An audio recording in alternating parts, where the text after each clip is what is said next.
가르치시고 병자를 고치고 귀신을 내쫓는 사역을 할 때에 크게 세 부류의 사람들이 생겨나게 되었잖아요. 첫째는 예수님께 호기심으로 나온 많은 무리들이었습니다. 두 번째는 예수님을 대적했던 그런 바리새인들과 서기관들이 있었어요. 세 번째는 예수님이 가르치는 그런 말씀을 듣고 부르심에 응답한 그런 제자의 무리가 있었습니다. 예수님의 제자 그룹에 속한 사람들은 지난 2주 동안 우리가 살펴보았던 것처럼 신약 시대 최초로 교회를 세우는 일을 감당했던 12제자의 그룹과 시대를 불문하고 교회 구성원이 되어서 그리스도의 몸된 교회를 세워가는 가족 그룹이 되겠습니다. 이 12제자의 그룹은요, 그런 사도적인 특징들이 있었잖아요. 또 예수님의 가족 그룹은요, 하나님의 뜻대로 행하는 그런 특징들이 있었습니다. 많은 사람들이 동일한 조건에서 말씀을 들었고요. 예수님이 행하시는 이적을 동일한 조건에서 보았습니다. 오늘 본문 1절을 보게 되면요, 오늘도 변함없이 예수님 주변으로 큰 무리가 바닷가에 모인 것들을 볼 수 있어요. 예수님께서는 몰려든 그 큰 무리를 가르치기 위해서 배 위로 오늘도 올라가시잖아요.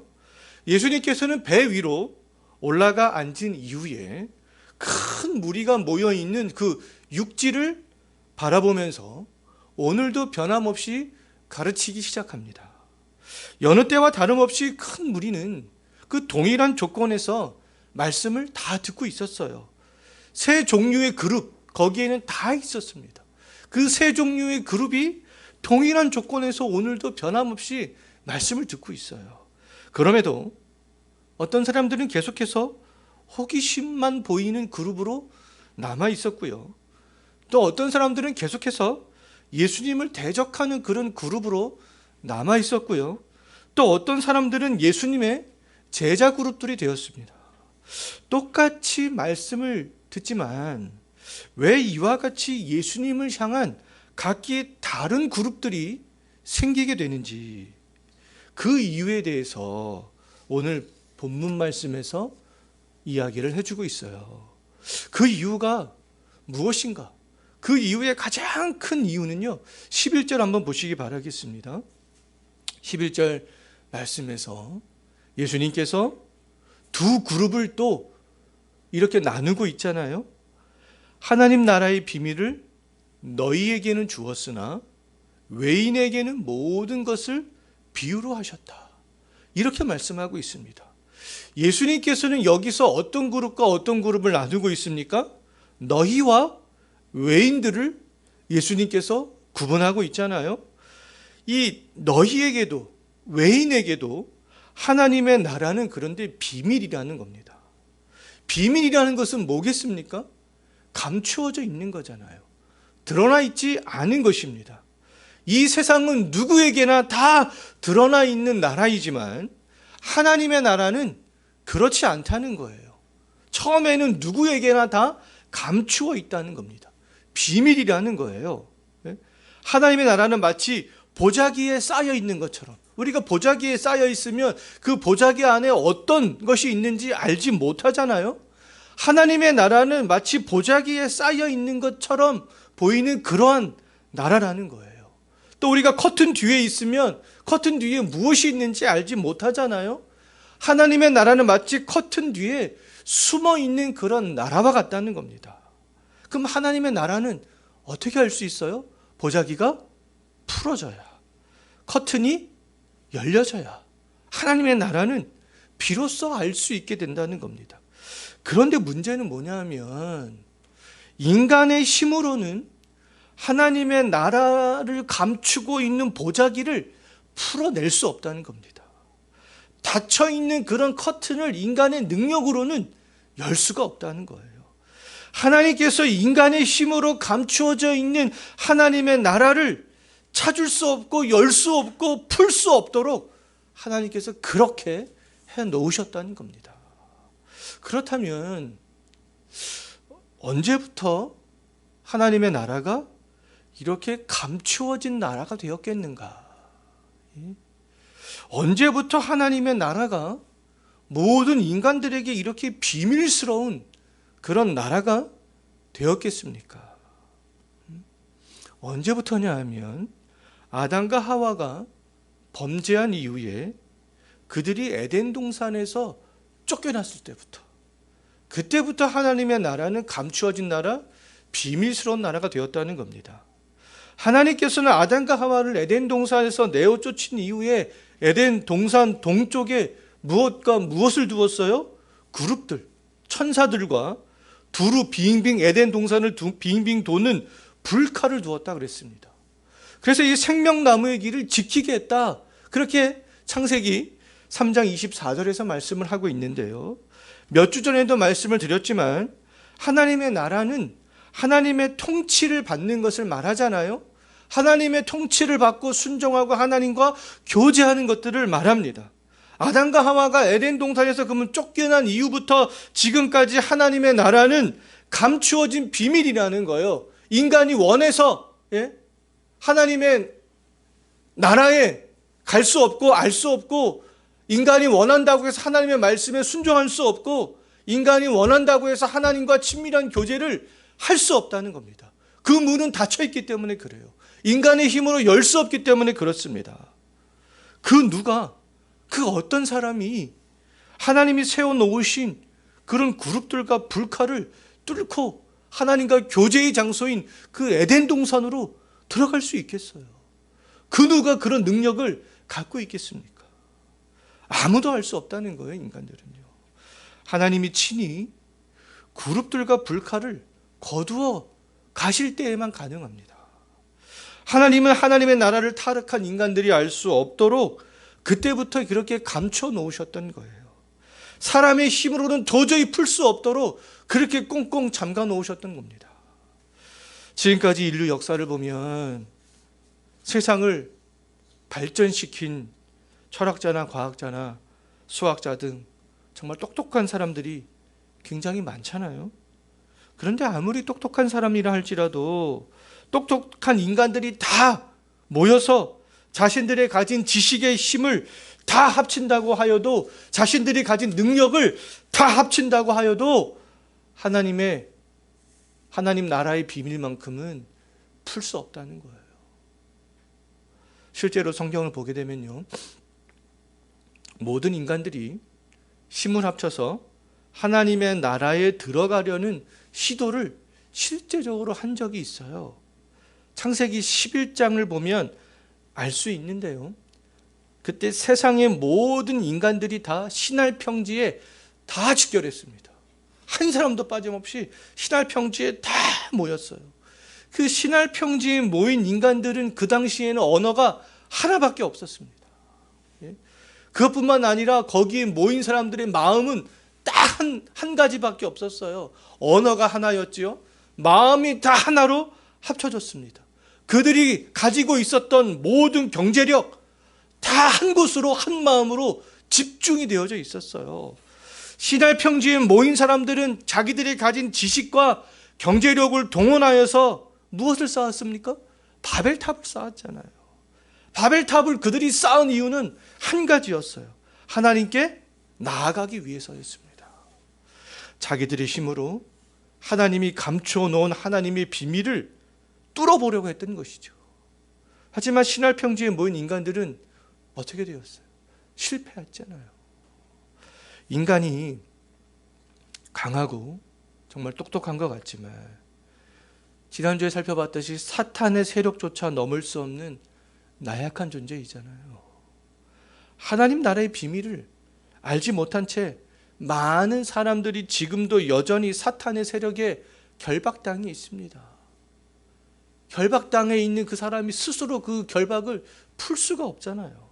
근데 어떻게 하나님이 감추어 놓은 하나님의 나라의 비밀을 스스로 뚫고 그렇게 나아갈 수가 있겠습니까? 하나님의 인간들이 하나님의 나라를 마음대로 알 수 없도록 잠가 놓으셨고 비밀로 하셨어요. 비밀로 감춰져 있는 하나님의 나라를 근데 알고 싶다면 내 생각과 내 지식과 내 방법을 근데 다 먼저 십자가 앞에, 예수님 앞에 내려놓는 것이 우선이라는 겁니다. 서기관들처럼 예수님께 호기심으로 또 나온 사람들처럼 자기의 생각과 자기의 사고방식과 자기가 원하는 것들을 얻기 위해서 예수님께 나오는 것들을 버리지 않는 한, 예수님의 본질에 대해서 고민하지 않는 한 하나님의 나라의 비밀은 풀리지가 않는다는 거예요. 알 수가 없다는 겁니다. 인간의 힘으로 하나님의 나라의 비밀을 풀 수가 없어요.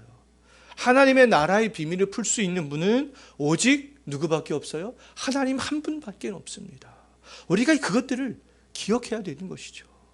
하나님은 아담과 하와를 에덴 동산에서 내어 쫓으신 이후에 하나님의 나라를 비밀로 감추어 놓으셨지만 영원토록 모든 사람에게 비밀로 감추어 놓으시지는 않았어요.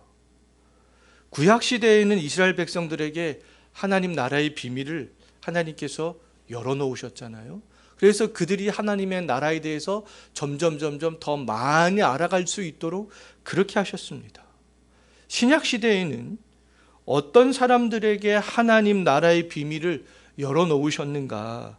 다시 10절 한번 보십시오. 아까도 우리가 봤지만 예수님께서 너희와 외인들을 구분하셨잖아요. 신약시대에 그럼 하나님 나라의 비밀을 하나님께서 친히 열어놓은 사람들은 너희로 불리워지는 그런 사람들이라는 거죠. 예수님께서 그럼 너희라고 지칭한 사람들이 구체적으로 누구냐? 9절 한번 보십시오. 예수님께서 9절 말씀을 보게 되면 말씀을 바닷가에서 가르치시다가 이제 홀로 계셨잖아요.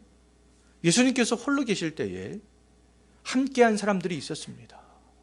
또 12명의 제자들도 그때 예수님과 함께 했어요. 그렇다면 우리가 지난 2주 동안 살펴봤잖아요. 예수님이 홀로 계실 때 함께 했던 사람들은 예수님의 12제자 그룹이요, 하나님의 뜻대로 행했던 예수님의 가족 그룹이라는 것들을 알 수가 있습니다. 예수님께서는 그 사람들을 지금 너희라고 부르고 있는 거예요. 근데 이 외인들은 호기심에서 몰려든 무리들이요, 예수님을 대적하는 서기관들과 바리새인들이요, 하나님의 뜻대로 행하는 것에 관심이 없는 사람들이 되겠습니다. 그럼 신약 시대에 하나님 나라의 비밀을 알 수 있는 사람들, 하나님의 통치를 받고 하나님의 뜻대로 살 뿐만 아니라 장차 완전하게 임하게 될 하나님의 나라를 사모할 수 있는 그런 사람들은 예수님께서 지금 오늘 본문에서 너희라고 부르는 사람들이라는 거예요. 예수님께서는 이 하나님 나라의 비밀을 너희라고 불리우는 사람들에게 풀어 알게 하셨습니다. 즉 그 제자 그룹과 가족 그룹이 그래서 그들이 될 수 있었던 것이죠. 그런데 이 외인들에게는 하나님의 나라가 여전히 근데 비유로 되어져 있다는 거예요. 풀어지지가 않았다는 겁니다. 근데 우리가 다시 한번 11절 한번 보십시오.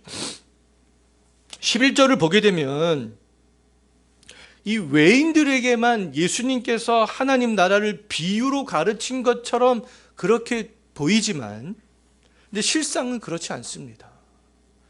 2절 한번 다시 한번 보시기 바라겠습니다. 오늘은 성경 구절들을 여기저기 이렇게 눈으로 따라와야 될 부분들이 많아요. 2절 한번 보십시오. 예수님께서는 바닷가에 모인 모든 사람들에게 무슨 말씀으로 가르쳤어요? 하나님 나라를 비유로 가르쳤잖아요. 그럼 여기에는 너희들도 해당이 되는 것이고 외인들도 해당이 되는 것입니다. 너희나 외인들이나 모두 다 동일한 조건 속에서 예수님께서 가르치는 그런 말씀들을 듣고 있었어요. 너희가 들었던 말씀은 비유의 말씀이요, 외인들이 들었던 말씀도 비유의 말씀이었습니다. 네, 3절 한번 보십시오. 예수님께서 너희와 외인들에게 동일하게 뭐라고 말씀하십니까? 들으라 말씀하시잖아요. 동일한 조건에 있어요. 바닷가에서 예수님의 말씀을 듣는 사람들의 조건은 이렇게 동일합니다. 듣는 거예요. 너희도 외인도 모두 다 선포되는 말씀을 들어야 되는 겁니다. 너희나 외인들이 동일하게 들어야 했던 말씀은 어떤 말씀이었냐 하면 3절에 있지요. 씨 뿌리는 자의 비유에 대한 말씀이었어요. 씨 뿌리는 자가 씨를 뿌리는 장소는 모두 다 네 곳이었습니다. 길가, 흙이 얕은 돌밭, 가시떨기, 좋은 땅.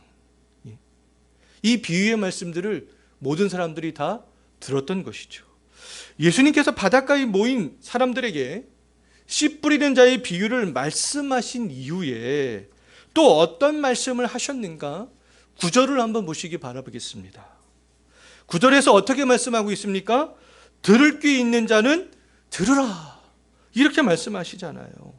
예수님께서 씨 뿌리는 자의 비유에 대해서 말씀하실 때에 너희나 외인들이나 모두 다 씨 뿌리는 자의 비유에 대한 의미들을 잘 알지 못했습니다. 깨닫지 못했어요. 두 그룹 모두 한 번 듣고는요, 이 씨 뿌리는 자의 비유를 이해할 수가 없었습니다. 이것이 무슨 말인가? 어떤 의미인가? 너희나 외인들 모두 다 이해를 할 수가 없었어요. 그런데 이 두 그룹에 결정적인 차이가 있습니다. 그 차이가 무엇인가? 다시 10절 한번 보십시오. 너희로 불리워진 이 그룹들은 비유로 된 말씀을 듣고 잘 이해가 안 되자 어떻게 했습니까? 예수님께 나오잖아요. 그래서 예수님께 뭐 합니까? 예수님, 그 비유에 대한 의미를 좀 우리에게 가르쳐 주십시오. 들으라고 해서 들었지만 한 번 듣고 즉시 이해할 수 있는, 들을 수 있는 귀는 그들에게도 없었지만 그래도 그 말씀들이 마음에 담겨 있었어요. 알고 싶어 했습니다. 그래서 예수님께 나와서 묻게 되는 것이죠. 이것이 결정적인 차이가 되겠습니다. 이 땅에 있는 비밀을 푸는 것도 굉장히 어렵잖아요. 아직까지 고대의 문자를 해독하지 못한 것들이 많이 있습니다. 고대에 사용되었던 물품이 어떤 용도로 사용되었는지 파악하지 못하는 것도 많이 있어요. 고대의 높고 크고 견고한 건축물들이 어떻게 만들어지게 되었는지 지금도 불가사의한 것들이 많이 있습니다. 근데 그럼에도 우리 인간들은 하나님이 인간에게 주신 그런 일반 은총인 어떠한 지식과 지혜를 사용하면서 고대의 그런 비밀들을 하나씩 하나씩 풀어내고 있는 것들이 많이 있잖아요. 사람들은 생각하고 연구하고 실패를 반복하고 또 실험을 하면서 고대의 많은 그런 어려움과 난제들을 풀어내가는 중에 있습니다. 그런데 하나님 나라의 비밀을 풀어가는 것은 그렇지 않다는 거잖아요. 제가 처음에도 계속 반복적으로 말씀을 드렸지만 우리 인간의 지식을 동원해서 되는 일들이 아니라는 거잖아요. 지식을 동원하고 마음을 하나로 합치고 경제력을 다 동원한다고 해서 될 수 있는 일들이 아니잖아요. 생각하고 연구하고 실험해서 풀릴 수 있는 것이 아닙니다. 그럼 씨 뿌리는 자의 비유가 이해되지 않을 때 그럼 우리가 보여야 될 반응들이 어떤 반응을 보여야 되겠어요? 너희로 불리운 그룹처럼 하는 것이 아니겠습니까? 예수님께서는 너희라고 부른 사람들은 외인과는 달리 예수님께서 나와서 씨 뿌리는 자의 비유에 대해서 물어보았을 때 그들에게 답변해 줍니다. 그들은 그 비유의 말씀을 알고 싶었던 거예요. 하나님 나라의 비밀을 알고 싶었던 겁니다. 도대체 하나님 나라가 무엇인가 알고 싶었어요. 그 우리들도 하나님의 나라가 잘 이해가 되지 않고 보이지 않고 말씀을 들어도 들리지 않고 잘 하나님의 통치가 내 안에서 이루어지지 않고 믿기지 않는다면 좀 곰곰이 그 말씀들을 생각해 봐야 됩니다. 그리고 말씀 앞으로 나와야 돼요. 내가 돈을 어떻게 하면 많이 벌 수 있을까? 어떻게 하면 회사에서 승진할 수 있을까? 어떻게 하면 내가 재밌게 살 수 있을까?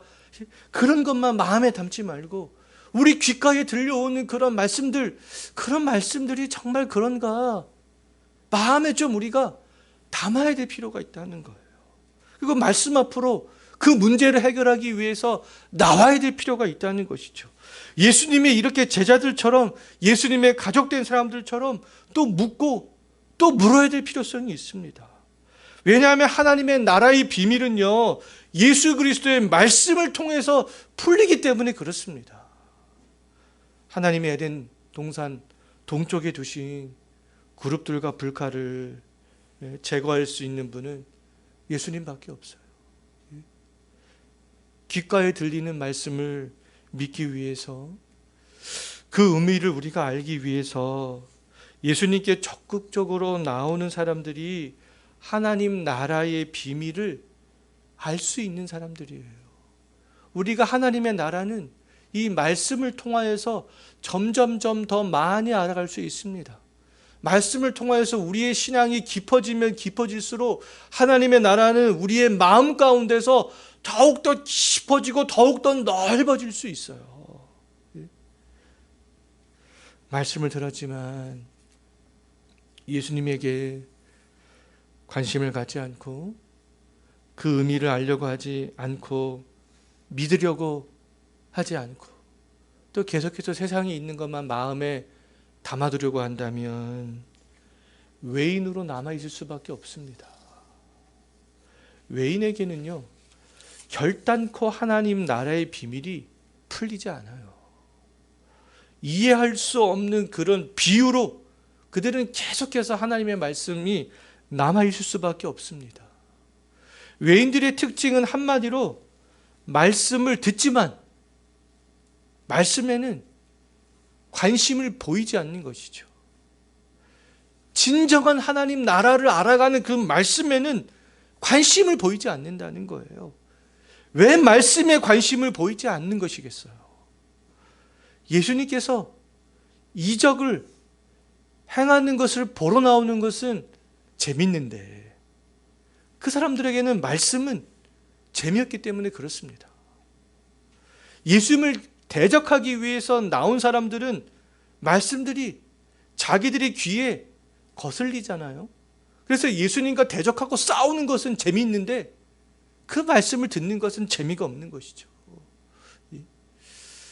그래서 12절 한번 보십시오. 12절은 이사야서 6장 9절과 10절 말씀을 예수님께서 지금 인용하고 있는 거예요. 말씀을 들으면서도 그 말씀의 의미를 알고자 하지 않는 외인들은 보기는 보아도 알지 못하고 듣기는 들어도 깨닫지 못할 수밖에 없습니다. 보아도 알지 못하고 들어도 깨닫지 못하는 사람들은 결국 죄 사함을 얻지 못하고 멸망의 길로 갈 수밖에 없다는 거예요.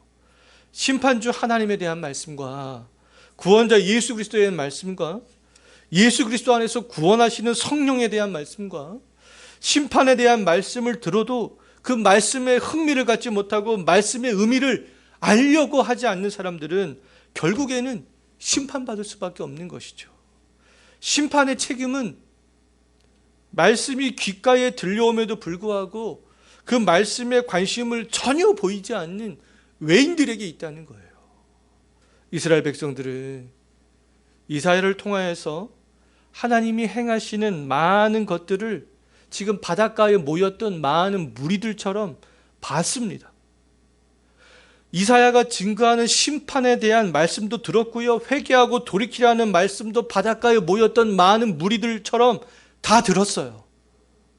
그럼에도 그들은 전혀 말씀에 관심을 갖지 않았습니다. 하나님은 이스라엘 백성을 그래서 어떻게 하시기로 하셨냐 하면 심판하시기로 하셨다는 거예요. 왜냐하면 하나님은 이스라엘 백성들에게 회개의 기회도 주고 하나님께로 돌아올 수 있는 그런 기회도 이사야를 통하여서 보여주고 들려주었지만 아무 소용이 없었기 때문에 그렇습니다. 하나님께서는 이스라엘 백성들에게 여러 차례 그렇게 기회를 주었지만 이스라엘 백성들은 모두 다 거절했어요. 이사야뿐만 아니라 많은 선지자들을 통해서 수십 년 동안 수백 년 동안 하나님께서는 기회를 주었지만 그들은 다 거절했습니다. 그러면 하나님께서 선지자들을 보내서 보여주시고 말씀해 주시고 들려주시고 다 하셨지만 아무 소용이 없었잖아요. 그러면 하나님께서 볼 때 이스라엘 백성들이 하나님께로 돌아올 수 있는 방법은 심판밖에는 남지 않았구나. 하나님께서는 그렇게 결정을 하셨던 것이죠.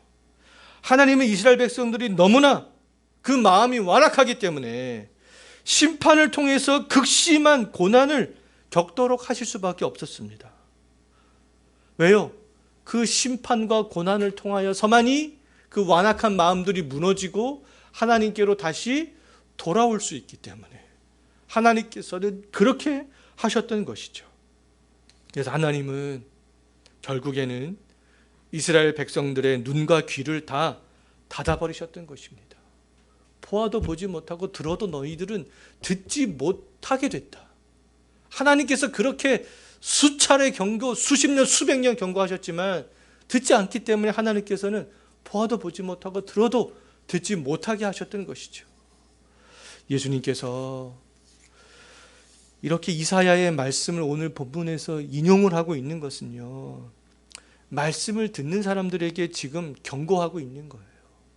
말씀을 듣는 사람들이 말씀에 관심을 보이지 않고 예수님을 대적하는 삶을 살거나 자기 마음대로 예수님을 믿는다면 결국에는 이사야 시대의 이스라엘 백성들처럼 너희들도 보아도 보지 못하고, 알지 못하고, 듣기는 들어도 듣지 못하게 될 것이다. 예수님께서는 이렇게 경고의 말씀들을 하고 있는 것이죠. 선포되는 말씀이 귓가에 들림에도 불구하고 말씀을 무시하거나 또 이해가 되지 않는다고 해서 말씀에 관심을 보이지 않는다면요, 결국에는 하나님의 나라를 보고 듣는 모든 영적 기관이 어떻게 된다는 겁니까? 다 닫히게 된다는 거예요. 다 닫히게 된다는 거예요. 하나님께서 그렇게 하시겠다는 것이죠. 하나님 나라의 비밀을 알 수 있는 영적 기관이, 그럼 우리는 닫히기 전에 지금 예수님께서 지금 경고의 말씀들을 계속 하시고 있잖아요.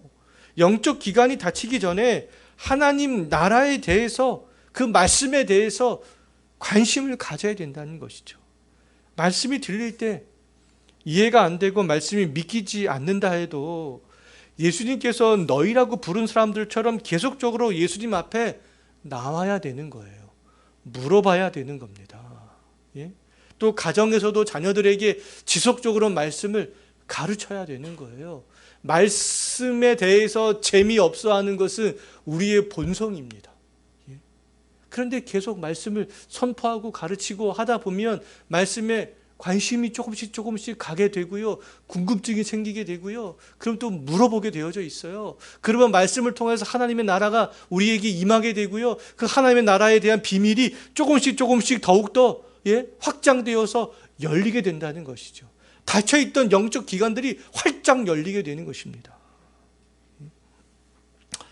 묻고 또 물을 때에 하나님 나라의 비밀이 외인들처럼 이해할 수 없는 비유로 계속적으로 남아있지 않고요, 너희들처럼 언젠가는 하나님의 나라의 비밀을 깨닫게 되는 그런 날들이 오게 된다는 것입니다.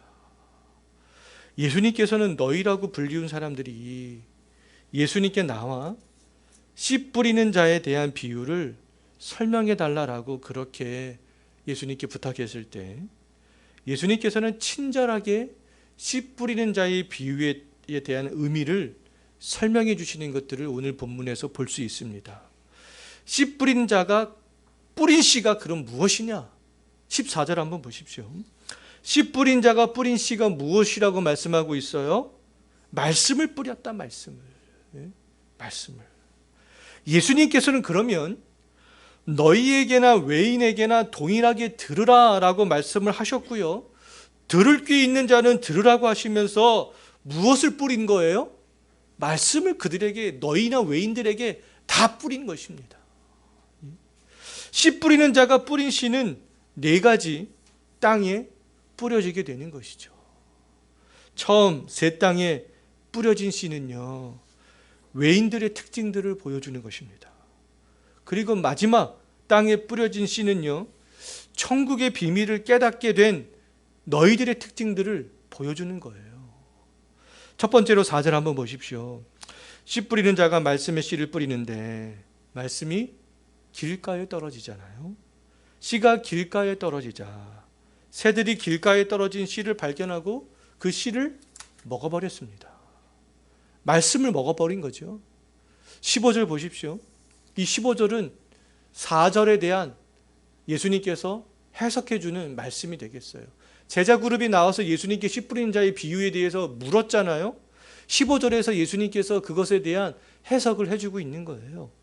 말씀의 씨가 길가에 뿌려진 사람은 말씀을 듣는 자리에는 있지만 말씀에 관심조차 없는 사람들이 되겠습니다. 새들이 와서 먹든지 말든지 신경 쓰지 않는 것이죠. 말씀의 가치를 전혀 알지 못하는 사람들이 되겠습니다. 오로지 이 사람들의 특징은 뭐냐면 말씀을 듣는 자리에는 있지만 오로지 자기 관심사에만 몰두하는 사람들이에요. 말씀을 듣지만 한순간도 말씀대로 살아본 적이 없는 사람들이 되겠습니다. 말씀에 관심을 두지 않기 때문에 사탄이 즉시 말씀을 빼앗아 가버린 것이죠. 말씀이 들릴 때 말씀에 관심을 가져야 돼요. 예수님께서 지금 그렇게 말씀을 하고 있잖아요. 사탄이 빼앗아 가지 못하도록 적극적으로 지켜내야 하는 것입니다. 마태복음 13장을 보면 예수님께서 말씀하신 비유 중에 밭에 감추인 보화를 발견한 사람 비유가 있습니다. 밭에 감추인 보화를 발견한 사람은 자기의 전 재산을 다 팔아서라도 그 밭을 사기를 원하잖아요. 이 사람은 밭에 감추인 보화를 발견한 순간부터 온통 모든 것에 관심이 어디 있었어요?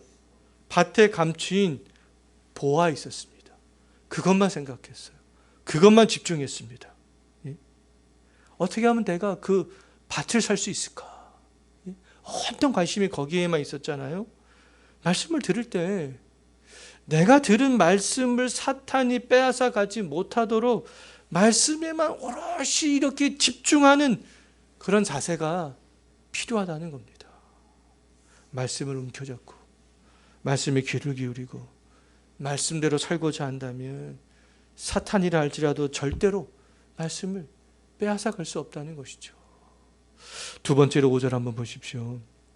사람들이 말씀을 듣지만 말씀이 흙이 얕은 돌밭에 떨어지게 됩니다. 이런 사람들은 말씀이 마음속에 자리 잡고 있는 것처럼 보이지만 실제적으로는 말씀이 뿌리 깊게 자리 잡은 것이 아니라는 거예요. 이게 순간적으로 말씀을 들은 것 같지만 그 말씀에 대한 의미들을 별로 생각하지 않고 살아가는 것이죠. 그래서 싹이 나오기는 했지만 깊은 데서 싹이 나지 않았기 때문에 해가 나면 타서 뿌리가 말라버린다. 6절에서 예수님께서 이렇게 말씀했잖아요. 이 말씀이 얕은 돌밭에 뿌려진 것에 대한 해설은 16절에 있습니다. 이 사람들은 말씀을 들을 때 즉시 기쁨으로 받지만 그 기쁨으로 받은 말씀들이 지속되지 않는다는 겁니다. 환난이나 박해에 직면하게 되면 넘어지게 된다는 것이죠. 말씀이 깊이 뿌리 박히지 못했기 때문에 그렇습니다. 말씀을 즉시 기쁨으로 받는다는 것은요, 말씀을 감정적으로만 받은 것에 불과합니다. 제가 과거에 여러 번 반복했지만 우리가 말씀을 받을 때 우리의 전인격이 작동해야 된다라고 말씀을 드렸잖아요. 먼저 우리의 이성이 작동하는 것이다. 그 다음에 감성이 작동하는 것이다.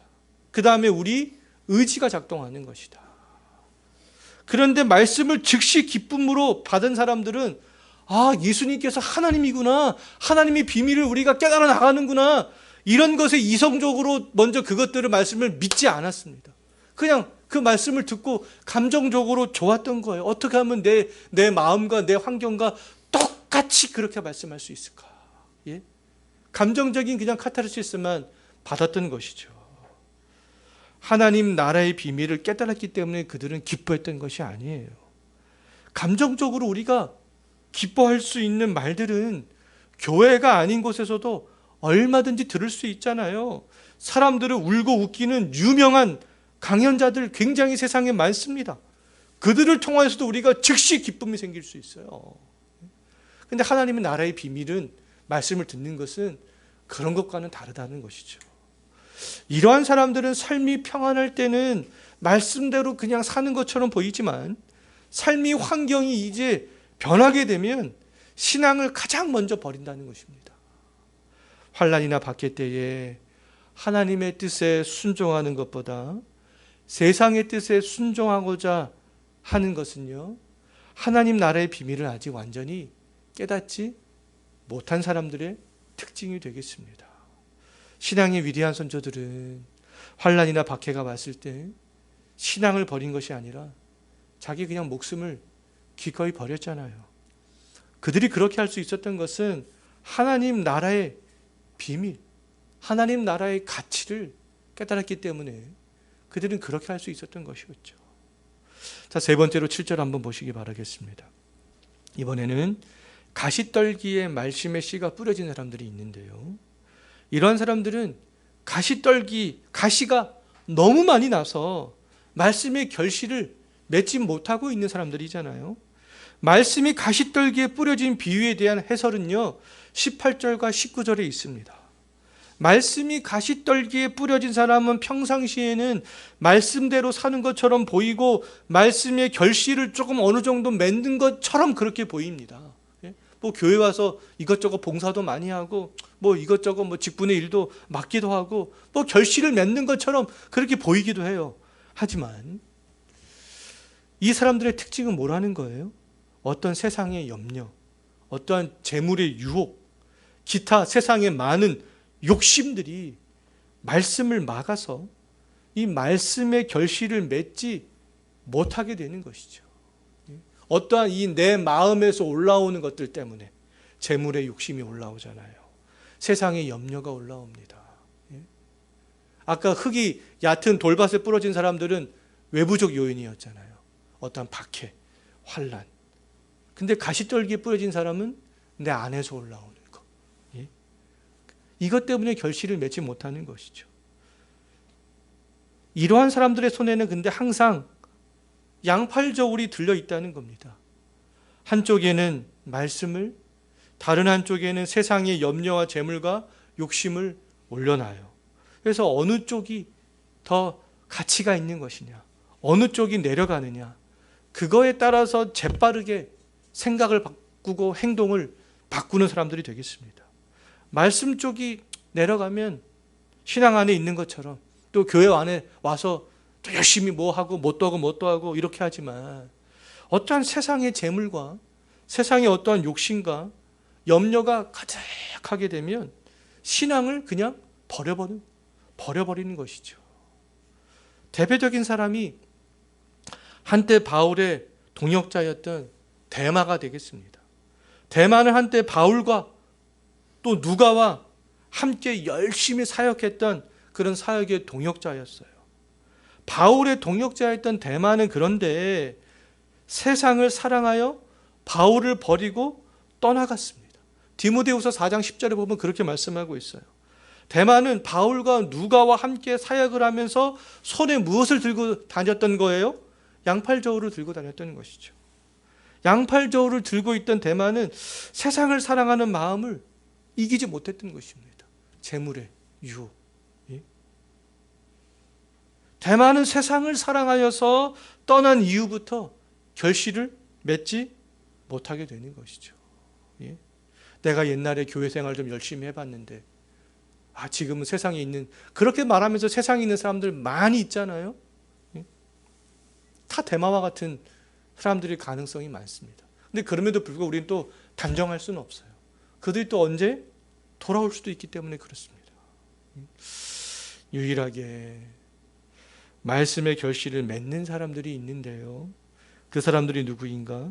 8절 한번 보십시오. 좋은 땅에 말씀의 씨가 떨어진 사람들이 있잖아요. 지금까지 살펴본 네 부류의 사람 중에 하나님 나라의 비밀을 깨닫고 하나님이 원하시는 열매를 맺을 수 있는 유일한 사람이 되겠습니다.